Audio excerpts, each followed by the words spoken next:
हमेशा नीचे गिरती है। इसी के कारण चीजों में हमेशा भार होता है और इसी के कारण हम किसी बड़ी बिल्डिंग से छलांग नहीं लगाते हैं, क्योंकि हम ये जानते हैं कि अगर ऐसा किया तो मरना तय है। पर चीजें आखिर नीचे क्यों गिरती है? अगर आप लंबे समय से द नॉलेज के सदस्य हो तो आपके मन में ये सवाल जरूर आना चाहिए, क्या ग्रेविटी अपनी ओर चीजों को खींच रही है? क्या अर्थ के अंदर ऐसी कोई शक्ति है जो चीजों को अट्रैक्ट करती है? दोस्तों, ये सवाल बहुत ही पेचीदा है, लेकिन इसको बहुत ही सिंप्लीफाई करके आप जानोगे आज के वीडियो में द नॉलेज के साथ। आज से नहीं लेकिन सदियों से लोगों को यह सवाल परेशान करता आया है कि चीजें आखिर नीचे क्यों गिरती है।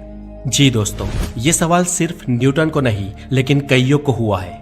एरिस्टोटल ने इसका जवाब देते हुए कहा था कि पदार्थ आखिरकार अपने मूल स्थान पर वापस आ ही जाता है।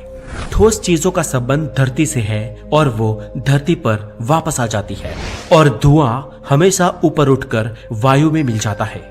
एरिस्टोटल की ये बात सदियों तक लोगों को संतुष्टि देती रही, लेकिन एरिस्टोटल की ये संतुष्टि लोगों को कब तक मिली? जब तक न्यूटन चैप्टर में नहीं आया। न्यूटन ने दरअसल गुरुत्वाकर्षण की खोज नहीं की, बल्कि उन्होंने तो गुरुत्वाकर्षण को दो ऑब्जेक्ट के बीच लगने वाले एक बल की तरह परिभाषित किया था और उनके अनुसार पिंडों का द्रव्यमान जितना ज्यादा, गुरुत्वाकर्षण बल उतना ही ज्यादा। लेकिन एक सवाल अभी भी निरुत्तर ही रहा कि आखिर ये बल पैदा कैसे होता है, और इसका उत्तर देने के लिए एंट्री हुई the one and only Albert Einstein की। सर एल्बर्ट आइंस्टाइन ने एक थॉट एक्सपेरिमेंट किया और उन्होंने सोचा कि अगर कोई इंसान बहुमंजिला इमारत से नीचे गिर रहा हो तो वो भारहीन महसूस करेगा।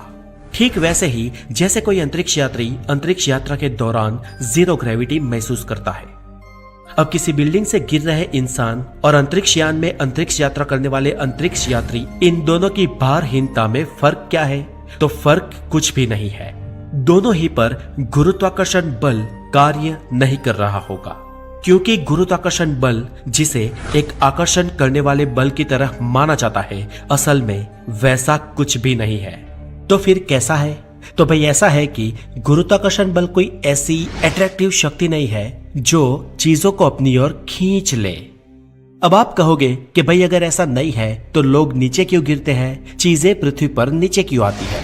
तो अब इस पर सर एल्बर्ट आइंस्टाइन का कहना था कि चीजें नीचे आ रही है क्योंकि वो एक कर्व स्पेस टाइम में है। जी हाँ दोस्तों, अंतरिक्ष में स्पेस की ये जो चादर है, ये जो स्पेस टाइम है, उसमें भारी पिंड कर्व पैदा करता है।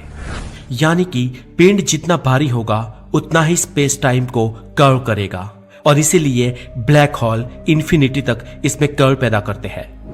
हमारी पृथ्वी उसके द्रव्यमान के आधार पर उसके आसपास के स्पेस टाइम में कर्व पैदा करती है, उस स्पेस टाइम को मरोड़ लेती है। इसलिए उस मुड़े हुए स्पेस टाइम में हम पृथ्वी की ओर गिरते हैं। चलो आपको एक बार की बात बताता हूं दोस्तों। एक बार जब अपॉर्चुनिटी रोवर ने हमें मंगल पर से संदेश भेजा तो उस संदेश को पृथ्वी पर पहुंचने में थोड़ी ज्यादा देर हो गई। यानी कि किलोमीटर के आधार पर प्रकाश की गति के जो कैलकुलेशंस होते हैं उससे भी थोड़ी और देर हो गई। इसके ऊपर हमारे वैज्ञानिकों ने पता लगाया कि ऐसा इसलिए हुआ क्योंकि उस वक्त पृथ्वी और मंगल के बीच सूरज था। यानी कि पृथ्वी और मंगल सूरज के आसपास ऑपोजिट दिशा में परिक्रमा कर रहे थे और उस वक्त जब वहां से मंगल से पृथ्वी पर संदेश को भेजा गया तब वो जनरली तो मंगल से पृथ्वी तक प्रकाश की गति से सीधा पहुंचना चाहिए था, लेकिन क्योंकि सूरज बीच में था इसलिए वो संदेश सूरज ने पैदा किए हुए स्पेस टाइम के कर्व में होता हुआ पृथ्वी तक पहुंचा और इसीलिए उस संदेश को मंगल से पृथ्वी तक पहुंचने में ज्यादा देर हो गई। तो अब आप समझे दोस्तों कि अंतरिक्ष में मौजूद हर भारी चीज पर उस पे मौजूद छोटी चीजें उस पर गिरती है क्योंकि वो भारी पिंड अपने आसपास के स्पेस टाइम में कर्व पैदा करता है। हो सकता है दोस्तों कि आपको ये सब कल्पनाओं से परे लगे, लेकिन यकीन मानिए आप इकलौते ऐसे नहीं होगे।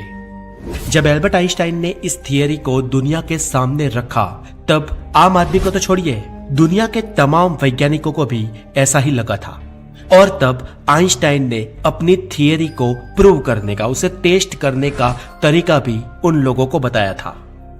जैसे कि हम सब जानते हैं कि प्रकाश सीधी रेखा में आगे बढ़ता है और एल्बर्ट आइंस्टाइन ने कहा था कि यदि वास्तव में द्रव्यमान या ऊर्जा के कारण स्पेस टाइम में कर्व पैदा होता है तो किसी भारी द्रव्यमान वाले पिंड के पास से गुजरने वाला प्रकाश अपने पथ से विचलित होना चाहिए। और दोस्तों ऐसा ही हुआ जब मंगल से रोवर द्वारा हमें संदेश भेजा गया। और इसके अलावा भी हमें कई सारे ऐसे प्रूफ मिले हैं जिन्होंने आइंस्टाइन की इस बात को बाद में सिद्ध कर दिया था। दोस्तों ग्रेविटी ने दुनिया के बहुत सारे वैज्ञानिकों को फेमस कर दिया है।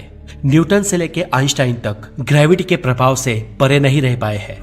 यह प्रकृति के 4 बल में से एक है और सबसे कमजोर है, लेकिन फिर भी इसकी रेंज अनंत है। इसके दायरे की कोई सीमा नहीं है।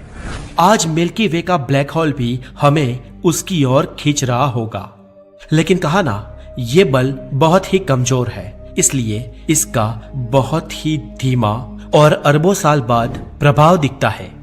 ईश्वर ने जानबूझकर ग्रेविटी को कमजोर बनाया है, क्योंकि अगर ये बल ताकतवर होता तो ब्रह्मांड ब्रह्मांड ना होता। चलिए दोस्तों अब हम ये जानते हैं कि न्यूटन अंकल और आइंस्टाइन अंकल इन दोनों की ग्रेविटी में क्या फर्क है।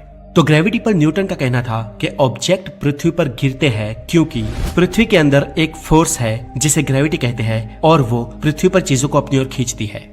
जबकि इस पर सर एल्बर्ट आइंस्टाइन का कहना था कि एक्चुअली ऑब्जेक्ट अर्थ पर गिरते नहीं है, लेकिन अर्थ और वो ऑब्जेक्ट दोनों कर्व हुए स्पेस टाइम में फ्रीली मूव कर रहे होते हैं, और क्योंकि अर्थ का मैस ज्यादा है इसलिए वो ऑब्जेक्ट्स अर्थ की ओर आते हैं और इसलिए हमें ये लगता है कि वो अर्थ पर गिर रहे हैं।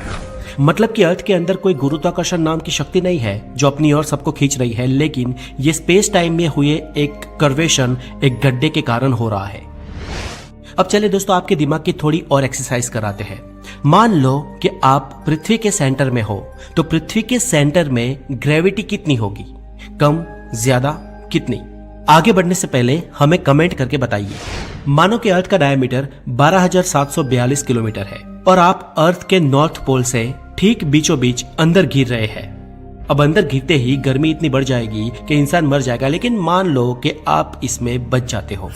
तो फ्रेंड्स यहाँ पर ग्रेविटी कितनी होगी? तो कुछ भी नहीं।